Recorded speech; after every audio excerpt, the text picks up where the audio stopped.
말씀을 중심으로 해서 무너져도 변치 않는 언약이라는 제목으로 말씀을 잠깐 묵상하고 기도하려고 합니다.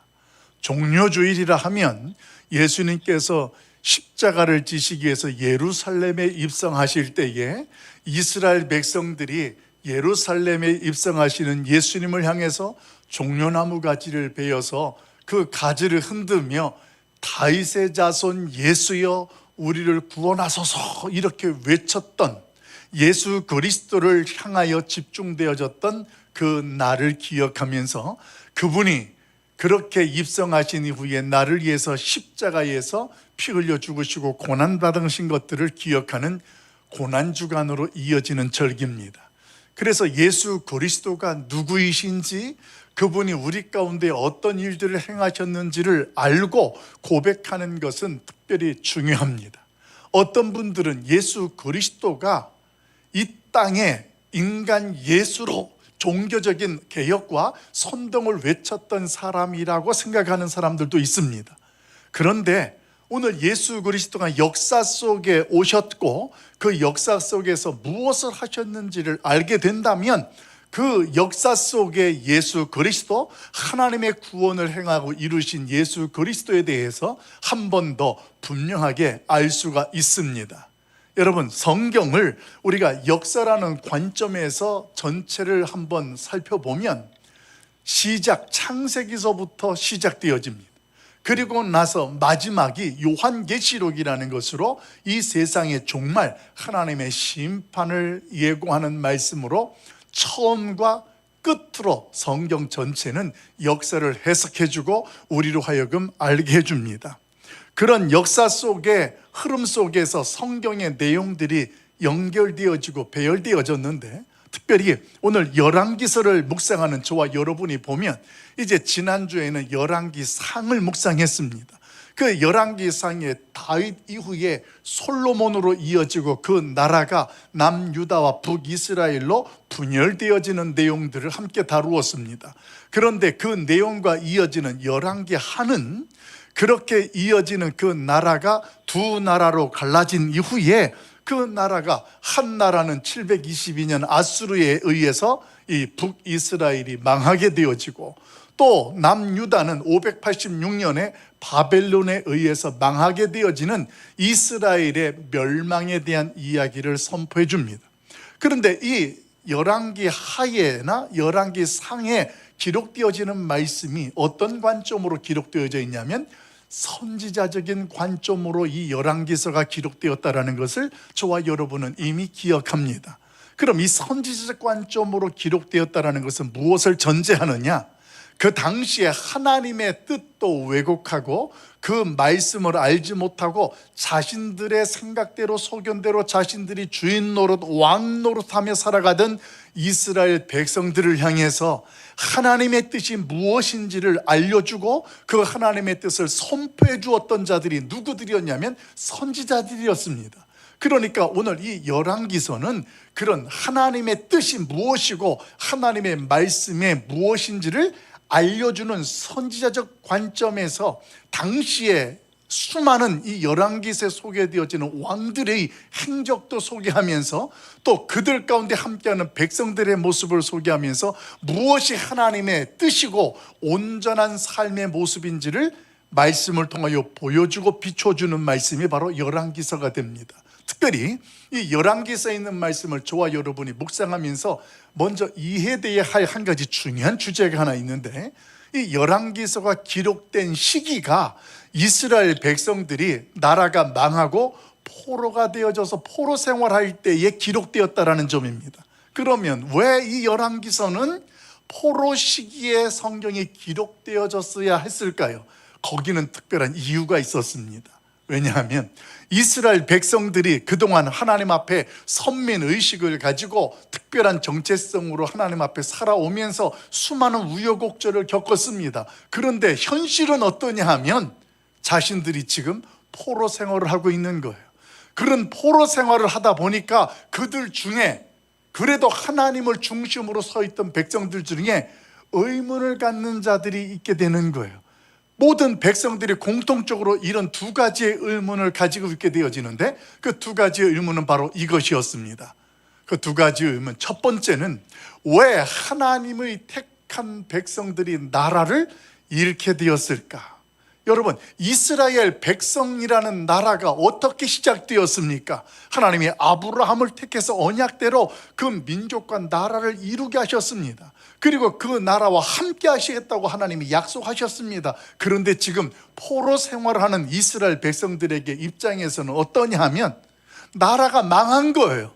나라가 잃어버린 거예요. 그러니까 하나님께서 왜 우리나라를 하나님이 그렇게 사랑하시고 택하셨는데 이렇게 망해야 됐을까?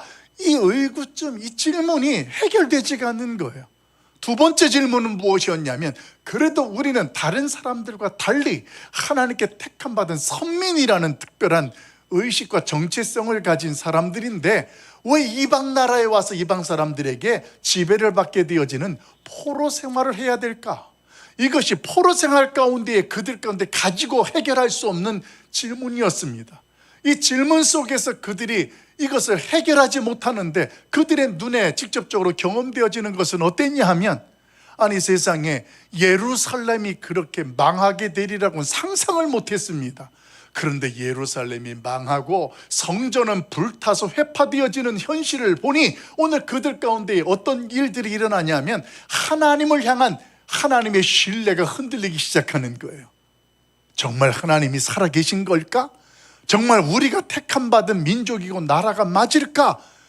눈앞에 보이는 것은 황폐한 성전이 불타버리고 예루살렘 성이 망한 현실 속에 오늘 그들은 그런 자기들이 하나님 앞에서의 신앙도 흔들리고 심지어 자신들의 정체성까지도 혼란스러워하는 그런 현실을 살아가게 되어집니다. 오늘 그런 모습 속에 하나님께서 열왕기서를 기록하게 하시는 거예요. 그래서 선지자적 관점을 통하여서 왜 이 이스라엘이 망하게 되어지고 왜 택함 받은 백성들이 포로 생활할 수밖에 없는지에 대한 답변을 해주신 내용이 바로 열왕기서입니다. 그래서 포로기에 있는 백성들에게 그들이 가지고 있던 질문을 명쾌하게 설명해 주는 것, 그 성경에 보게 되면 열왕기서에 수많은 왕들이 소개되어져요. 그런데 그 왕들이 모두가 다 어땠느냐 하면 오늘 그들이 본문에 읽었던 열왕기하 17장에 소개되어지는 말씀 속에 모두가 다 거꾸로 하나님도 믿지 아니하고 말씀도 거부하고 오늘 자신들이 우상 숭배하며 살아가는 모습으로 살아왔기 때문에 그 이스라엘은 망할 수밖에 없었다, 이것을 선포하는 메시지이고, 하나님의 택한 백성이라 할지라도 하나님을 거역하고 그 말씀을 버리고 우상 숭배하는 자들은 오늘 바벨론의 포로가 되고 아수르의 포로가 되는 것처럼 그런 고난의 역경과 터널을 지나가게 되어지면서 오늘 그 하나님이 이스라엘 백성들을 다시 정결케 하고 하나님의 영적인 이스라엘로 세우시는 그 역사가 일어나는 것들을 보여주고 알게 하는 것. 그러므로 이 시대에 살아가는 저와 여러분, 이 시대의 그리스도인들에게도 하나님의 나라의 백성이 되고 하나님을 믿는 성도들이 된 저와 여러분의 모습 속에도 오늘 그 이스라엘 백성들처럼 그런 여로보암의 길, 우상을 섬기는 세상의 길로 가지 말고, 그럼에도 오늘 그 하나님 앞에서 하나님의 언약의 말씀 앞에 설 것을 깨닫게 하시고 나의 신앙의 정체성을 분명하는 메시지, 그 은혜가 이 시간 저와 여러분 가운데 충만하길 예수님의 이름으로 간절히 축원합니다. 여러분, 오늘날 저와 여러분은 굉장히 풍요로운 삶을 살아갑니다. 그런데 영적인 풍요로움을 살고 있는 우리의 모습 속에 영적인 기갈이 있고 빈곤이 있다는 것을 여러분은 경험하고 계십니까? 이게 무슨 말씀인가 하면 우리의 주변에 말씀이 너무 많습니다. 우리가 조금만 여유를 가져도 언제든지 성경책을 펼 수 있고 그 말씀을 읽을 수 있다는 거예요. 어떤 나라는, 어떤 민족은 성경을 읽고 싶어도 읽지 못하고 소유할 수 없는 그런 사람들도 있는데 우리는 그 말씀의 풍요로움 속에 살고 있다는 거예요. 스마트폰을 한 번만 터치하면 우리가 원하는 메시지들을, 많은 정보들을 우리에게 소유하도록 해줍니다. 그뿐만이 아니에요. 유명한 목사님의 설교들도 우리가 마음만 먹으면 언제든지 얼마든지 그 말씀을 들을 수 있는 그런 풍요로운 말씀의 홍수 시대를 살아가고 있습니다. 그런데 여러분, 우리의 영혼이 진정 이런 풍요로움 가운데에 행복하고 어쩌면 만족함의 영혼으로 살아가고 있습니까? 저는 오늘 이 질문을 통해서 우리의 현실을 냉정하게 설명하고 분석했으면 좋겠습니다. 정보는 넘쳐나고 말씀은 우리가 두드리면 열리고 들릴 수 있는 형편이지만 중요한 것은 진리가 희미해져 간다는 거예요. 왜 그러냐 하면 나의 귀에 즐겁고 나의 마음에 평안을 줄 수 있는 말씀들과 그런 메시지들만 찾아가는 거예요. 조금이라도 내가 부담이 되거나 내가 그 말씀 앞에 찔림이 되어지면 그 말씀을 우리는 멀리하게 되어지고 피하게 되어지는, 그러다 보니까 하나님 앞에서 선지자적인 메시지가 선포되어지는 그 자리는 공허해지고 우리는 피하게 되어지고 축복의 이야기, 은혜의 이야기, 위로의 이야기가 선포되는 곳에는 우리가 기뻐하는 모습으로 나아갑니다. 그러다 보니까 교회를 다니지만 여전히 우리의 모습 속에는 세상의 가치를 추구합니다. 세상의 성공과 물질을 위해서 우리는 목말라 하게 되어지고, 그런 모습 가운데 우리는 현실적으로 우울과 근심, 걱정 속에서 오늘이라는 하루를 살아가고 있습니다. 여러분, 왜 그렇게 되었을까요? 그 질문에 대해서 오늘 열왕기하 이스라엘 백성들의 모습은 현실을 살아가는 저와 여러분에게 우리의 모습을 적나라하게 그대로 보여줍니다. 말씀이 있어도 그들은 말씀을 버렸습니다. 허무한 것을 추구하고 따랐습니다. 열왕기에서 그렇게 수많은 왕들이 소개되어지는데 그들의 모든 공통점이 다 말씀이 있었지만 그 말씀을 버렸다라는 점입니다. 물론 그 왕들 가운데 요시야 왕이나 또 이 히스기야 같은 소수의 선한 왕들도 있기는 있었습니다. 그런데 그런 선한 왕들이 있었음에도 불구하고 그 나라가 망할 수밖에 없는 현실은 거역할 수가 없었습니다. 오늘 이것이 저와 여러분에게 무엇을 보여주는가 하면 우리 인간의 전적인 타락, 우리의 인간의 한계가 무엇인지를 분명하게 보여줍니다. 이 인간의 타락에 대하여 우리가 잘 알고 있는 로이드 존스 목사님이나 존 칼빈 같은 사람은 우리에게 인간의 타락에 대해서 이렇게 정리해 줍니다. 우리 같이 한번 볼까요? 로이드 존스 목사님이 했던 이야기, 우리 같이 한번 한 목소리 읽어봅니다. 같이 봐요. 시작. 인간의 가장 큰 비극은 자기가 하나님 없이도 세상을 잘 다스릴 수 있다고 착각하는 교만이다. 예, 오늘 그 이야기는 잠언서에 있는 말씀 속에서 교만은 패망의 선봉이다라는 말씀을 통하여서 우리에게 선포하는 것처럼, 이 로이드 존스 목사님도 우리 인생의 가장 비극은 뭐냐면 내가 하나님이 없어도 무엇이든지 잘 살아갈 수 있고 성공할 수 있다고 착각하는 우리의 교만함이 인간의 타락이라는 현실의 중심에 있다는 것입니다. 그뿐만이 아닙니다. 오늘 이 열왕기에 소개되어지는 모든 왕들이 다 통일했습니다. 그들에게 왕이라는 권력이 주어졌더니 그들이 하나님을 의지하기는커녕 어떻게 했냐면 애굽을 의지하고 아수르를 의지하면서 오늘 그들 모습 속에서 하나님이 아닌 세상의 우상 숭배하는 어리석은 악행들을 저질렀던 왕들이었습니다. 이게 인간의 타락한 본성 속에 나오는 모습이에요. 여러분, 이스라엘 백성들의 이 11개에 나오는 왕들의 모습만 그럴까요? 아니요. 우리의 현실도 마찬가지라는 거예요. 우리도 타락한 인간인 한계를 가지고 있는 까닭에 어떤 경우는 내가 하나님 없이 뭔가를 다 이룰 수 있을 것 같고 생활할 수 있다고 생각하는 착각, 이런 교만함에 빠진 우리의 현실을 그렇게 정리해 주는 거예요. 그러면서 오늘 존 칼빈도 뭐라고 이야기하느냐, 우리 칼빈 말씀 같이 한번, 칼빈이 말했던 인간의 타락에 대한 이야기도 같이 읽어볼까요? 시작. 인간의 타락은 단순한 우상 숭배 행위가 아니라 하나님의 영광을 피조물에게 빼앗아주는 반역 행위이다. 예, 맞습니다. 로마서 2장 이후에 있는 내용들을 보게 되어지면 이 세상에 하나님이 안 보이니까 없다는 자들이 들고 일어납니다.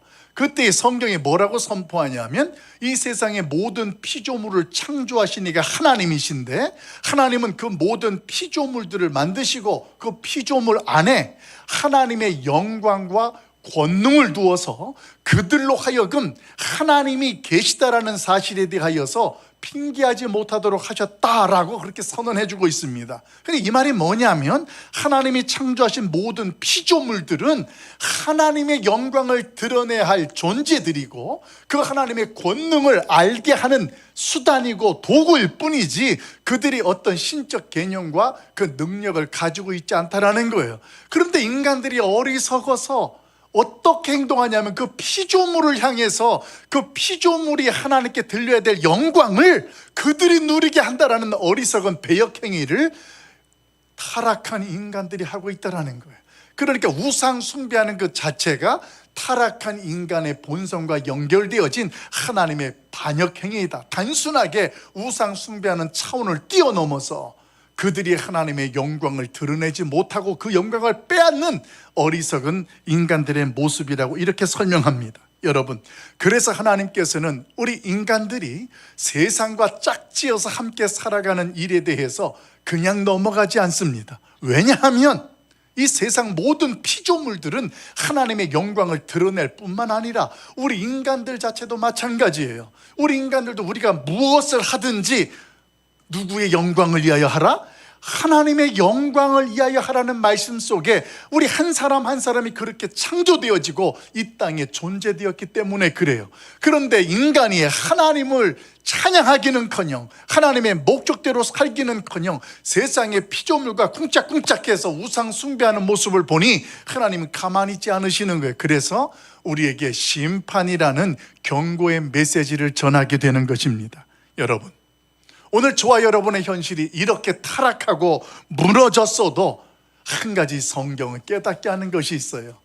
그것은 변치 않는 하나님의 언약은 오늘도 우리를 향하고 있고 우리 안에서 이루어지고 역사하고 있는 줄로 믿습니다.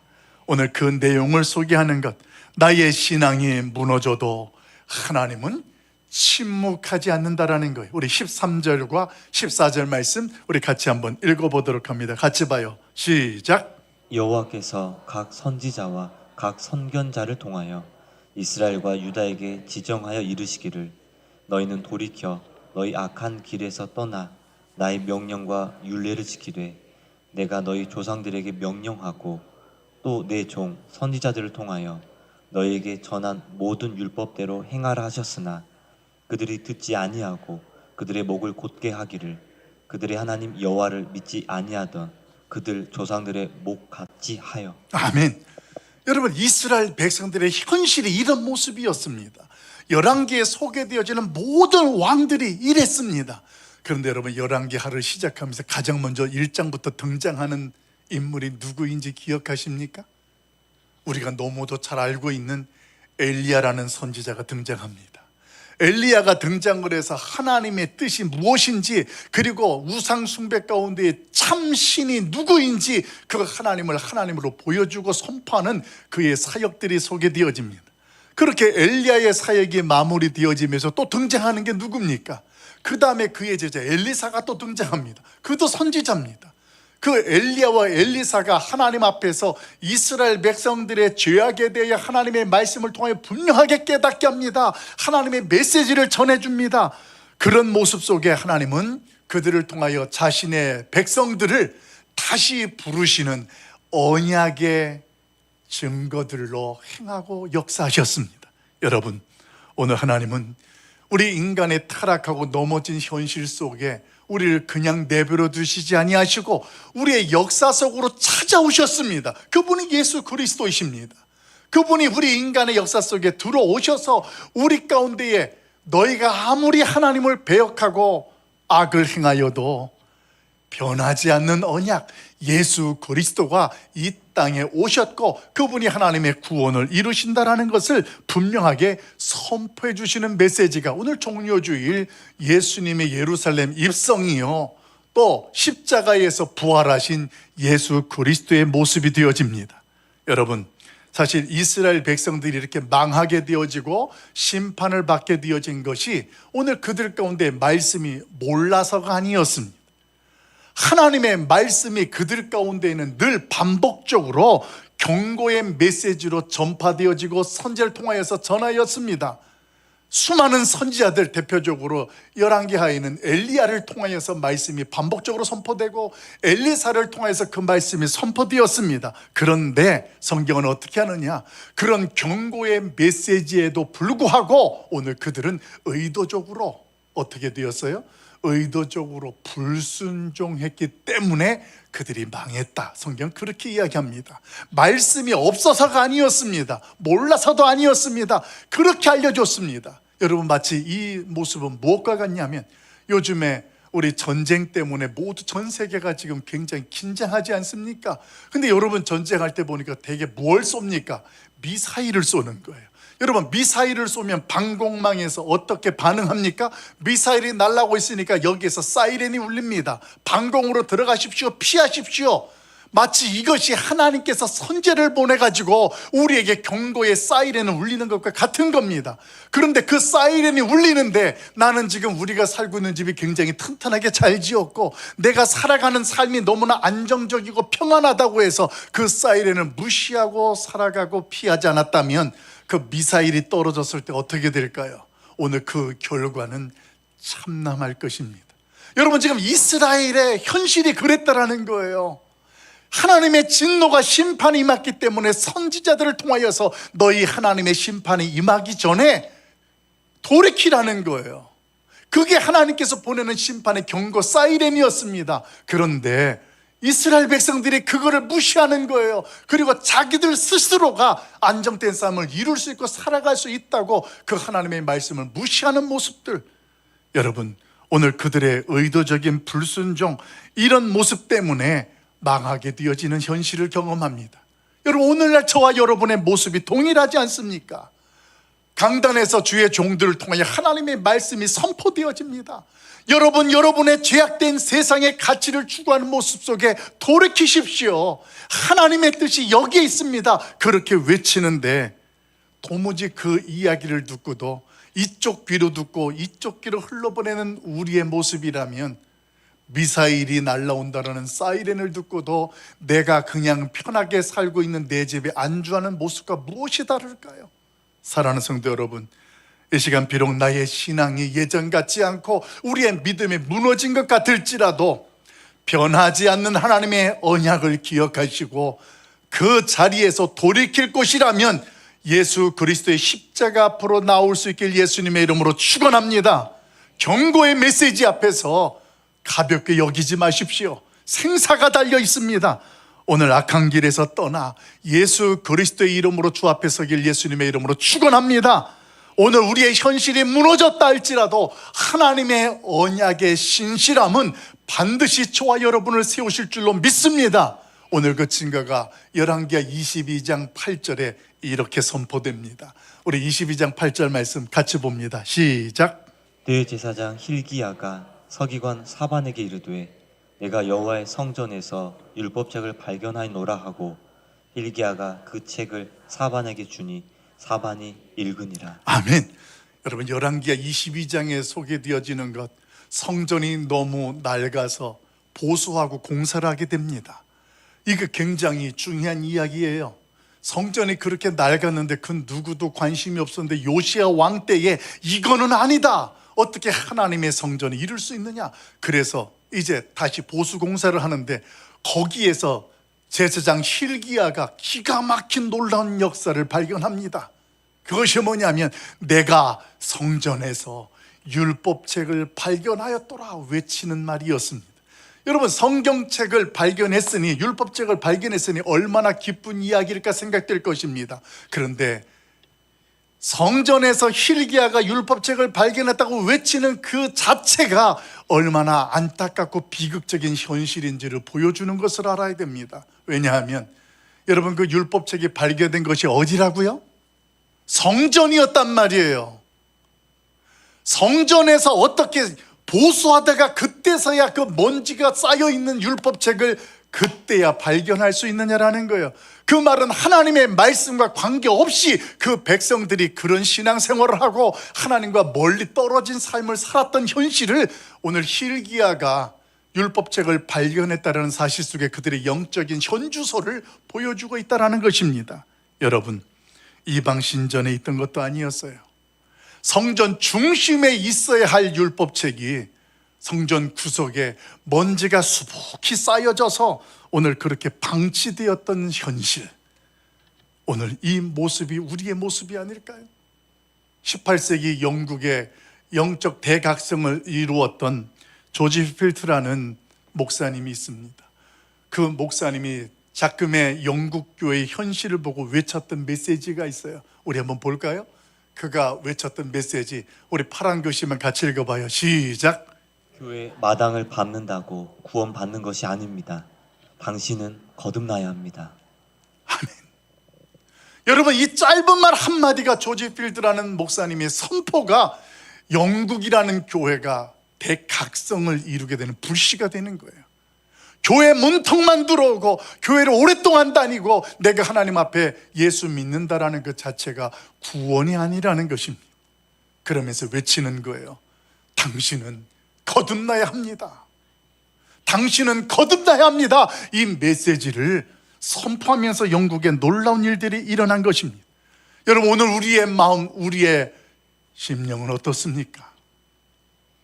예배를 드리고 찬송을 부르고 목장 모임을 하고 봉사를 하는데 현실적으로 내 인생의 삶의 현장 속에는 살아있는 말씀이 전혀 능력을 나타내지 못하고 마치 성전 구석에 먼지가 쌓인 율법책처럼 그 말씀이 우리에게 함께하고 있지 않습니까? 여러분, 내가 어떤 사업을 계획하고 내 진로를 결정하고 내 인생의 포트폴리오를 작성할 때 하나님의 말씀이 알고는 있어도 내 곁에 있어도 아무런 영향력을 미치지 못하는 장식품이라면 hilki야가 성전에서 율법책을 발견하는 그 현실과 무엇이 다를까요? 먼지 쌓인 나의 성경책, 이제는 변치 않은 하나님의 언약을 확신하면서 하나님의 말씀이 내 인생의 중심에 서고 그 말씀대로 나아가고 멈추는 하나님의 백성들 되길 예수님의 이름으로 축원합니다. 그 율법책을 읽으면서 요시야 왕의 반응이 오늘 저와 여러분으로 하여금 오늘 결론을 짓게 합니다. 우리 22장 11절 말씀, 그 율법책을 발견하여 사반을 통하여 읽게 합니다. 근데 그 말씀을 듣던 왕의 반응입니다. 같이 한 목소리 읽어봅니다. 같이 봐요. 시작. 왕이 율법책의 말을 듣자 곧 그의 옷을 찢으니라. 아멘. 여러분, 고대 근동에 이 왕이 옷을 찢었다는 것처럼 옷을 찢을 때는 두 가지 경우입니다. 그 첫째는 극도의 슬픔과 절망을 감당할 수 없을 때 옷을 찢는 거예요. 두 번째는 하나님 앞에서 철저한 회개를 고백할 때에 옷을 찢었습니다. 여러분, 율법책을 들으면서 이 요시야 왕의 옷을 찢은 것은 우리가 율법을 어겼구나 그 차원이 아니에요. 무엇이었냐면 우리가 하나님을 떠나서 죄 속에 빠져 있었구나, 이걸 깨닫고 옷을 찢은 거예요. 여러분, 우리의 신앙 속에 그동안 내가 심령을 하나님 앞에 찢으며 눈물 흘리며 기도했던 때가 언제였습니까? 한때는 하나님의 말씀 앞에서 나의 영혼을 탄식하면서 하나님 긍휼히 여겨달라고 눈물 흘리며 기도했던 우리의 모습과 신앙이 있었습니다. 그런데 어느 순간 내가 하나님의 말씀의 경고의 메시지를 들어도 아무렇지도 아니하는, 마치 하나님의 말씀이 있어도 먼지가 쌓여가는 것도 모르는 그런 자리에 있는 우리의 모습이라면 열왕기서를 통하여 선자의 음성을 들을 수 있기를 축복합니다. 돌이켜라. 다시 변치 않는 하나님의 말씀 앞에 내가 넘어지고 부서졌어도 그 말씀 앞에 서면 오늘 그 말씀은 우리를 새롭게 세우시고 그 하나님의 백성의 정체성도 가지고 하나님 앞에 서게 한다는 사실을 깨달아 올 수 있길 예수님의 이름으로 축복합니다. 우리가 말씀을 가까이 하면서도 고쳐야 될 두 번째는 우리는 그 말씀을 옳은 교훈이나 위로의 메시지로 기대하고 선망합니다. 그러다 보니까 내게 능력 주시는 자 안에서 내가 모든 것을 할 수 있다라는 말씀 앞에는 아멘 아멘 합니다. 그런데 너희가 나를 따르려거든 너의 십자가를 지고 나를 따르라 하면 그 말씀 앞에 우리는 귀를 닫아버립니다. 부담스러운 거예요. 왜 하나님 앞에서 뭐든지 할 수 있다라는 말씀 앞에는 아멘하고 너의 십자가를 지라는 말씀 앞에는 우리가 귀를 닫습니까? 이제는 그 말씀 앞에서 철저히 하나님의 말씀이 나를 들출 때에는 회개하시고 결단하시고 오늘 요시야 왕처럼 우리의 옷과 심령을 찢는 심령으로 하나님의 십자가 앞에 나아가길 예수님의 이름으로 축원합니다. 우리는 은혜가 아니면 살아갈 수 없는 존재입니다. 그 은혜 안에서 오늘도 하나님의 영광을 드러낼 수 있는 주의 백성들입니다. 이 시간 하나님 앞에 찬양 드리면서 우리의 먼지 쌓인 신앙 성경책 펼쳐보십시다. 우리의 두 마음을 십자가 앞에 내려놓고 하나님의 백성과 자녀로 다시 한번 서갑시다. 그런 믿음의 고백을 가지고 우리 같이 찬양 드리겠습니다.